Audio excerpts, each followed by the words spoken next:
Turma do propósito, e aí, meu irmão? Oséias capítulo 8, daqui a pouquinho, o capítulo de número 9. Oséias capítulo 8 vai nos ensinar, irmãos, uma mensagem duríssima, muito própria para os nossos dias. Muitas pessoas acreditam que a religiosidade vazia, a religiosidade sem um relacionamento, pode salvar o ser humano no dia da angústia. É muito comum você entrar numa casa onde a Bíblia não é lida, mas ali tem uma Bíblia aberta no Salmo 91. Tem um empreendimento onde Deus não é honrado, ninguém lembra dele, mas ali tem uma Bíblia aberta no Salmo 23, como um amuleto, como um objeto de proteção, uma religiosidade vazia. E quantas são aquelas pessoas que declaram como o povo declarava? O Senhor disse que o inimigo estava vindo como águia, o povo gritava e dizia: Senhor, nós te conhecemos. E o Senhor está dizendo: vocês me rejeitaram, por isso o inimigo vai perseguir vocês. A religiosidade, meu irmão, vazia, ela não é capaz de nos livrar no dia da angústia.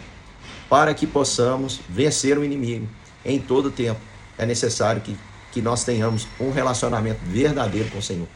Para dizermos que nós somos povo de Deus e que o adoramos, essa adoração, a Bíblia diz que precisa ser em espírito e em verdade. Ela tem que acontecer no nosso íntimo e não apenas com algumas questões exteriores. Não adianta ter um versículo pendurado na parede, uma Bíblia aberta.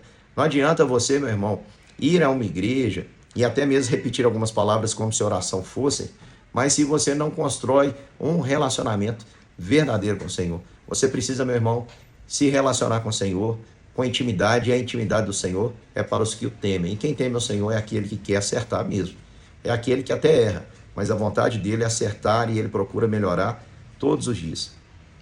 Nós temos aqui no texto algo que virou um ditado popular. Você já deve ter ouvido falar que o que semeia vento colhe tempestade. Está aqui em Oséias, é um texto bíblico que virou ditado popular. E o que isso diz? Diz que quem semeia vento colhe tempestades. Que pequenas concessões, meu irmão, que você arrisca de vez em quando, porque você pensa assim: não é certo, mas isso aqui não vai fazer mal. Não. Você está semeando vento, aquele vento vai se tornar uma tempestade no futuro, meu irmão. É por isso que não invista a sua vida em semear vento. O que é semear vento? É semear nada. O vento a gente não pega, o vento a gente não estoca.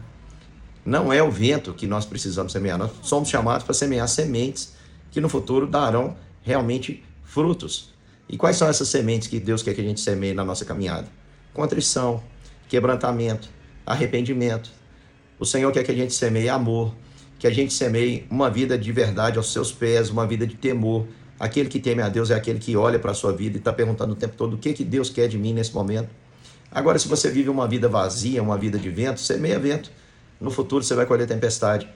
Vai vir o inimigo contra você e você vai dizer: Deus, eu estou aqui, eu sou seu povo. Infelizmente, o que você vai ouvir de Deus é: eu não conheço você, você nunca se relacionou comigo.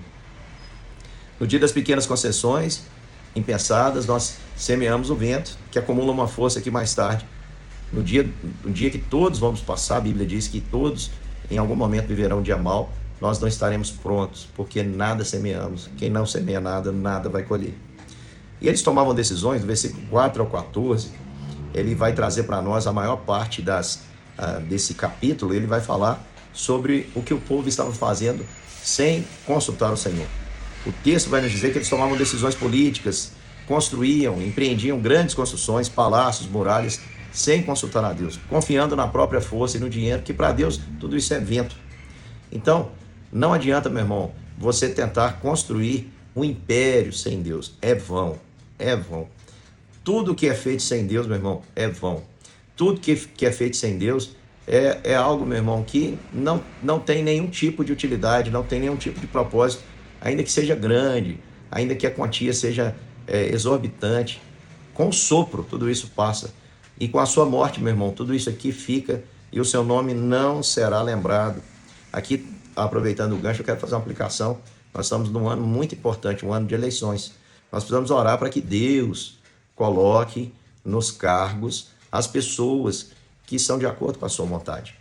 Mas pode ser que Deus, na sua soberania, permita que alguém que é perversa ocupe um cargo. Preste atenção, meu irmão. Isso aconteceu na história muitas vezes. Deus chamou Nabucodonosor de meu servo, Ciro de meu servo, Artaxerxes de meu servo, porque eles estavam cumprindo o seu propósito. Qual era o propósito? Inclusive disciplinar o povo, servir para o juízo. Não quer dizer que esses homens eram bons, não. Eram homens que apenas estavam cumprindo o poder de Deus, porque eles foram escolhidos por Deus para ocupar cargos. Ok, cargos são realmente importantes. Agora deixa eu dizer para você, muito mais importante que cargo é a autoridade que Deus dá. Você não precisa ter cargo para ter autoridade, meu irmão. É a autoridade que Deus nos dá, que é capaz de mudar o mundo, através da pregação poderosa que nós carregamos. E não os cargos. Quando Nabucodonosor era rei, quem dizia o que devia fazer era Daniel. Quem dava a palavra de ordem era Daniel. Quando Artaxerxes era o rei, quem dava a palavra de ordem era Neemias. O general Naamã nada sabia. Quem orientou foi aquela menina que ele levou como escrava. Preste atenção, meu irmão. Há uma grande diferença de autoridade e cargo. Mas nem por isso é para a gente tomar decisões e dizer assim, eu vou votar em qualquer um porque fé e política não se misturam. Meu irmão, se você faz concessões, se você exerce a sua vida cristã, elegendo ou votando em pessoas que você sabe de uma maneira muito clara que se opõem aos princípios que Deus tem, você, meu irmão, está sendo negligente, pecaminoso e não está consultando a Deus de verdade, está fazendo as suas próprias escolhas para o seu próprio bem. Você está semeando vento, não reclame depois de colher tempestade. Que Deus te abençoe, meu irmão, e até daqui a pouquinho, para colocarmos assim em dia e meditarmos no capítulo 9 de Oséias.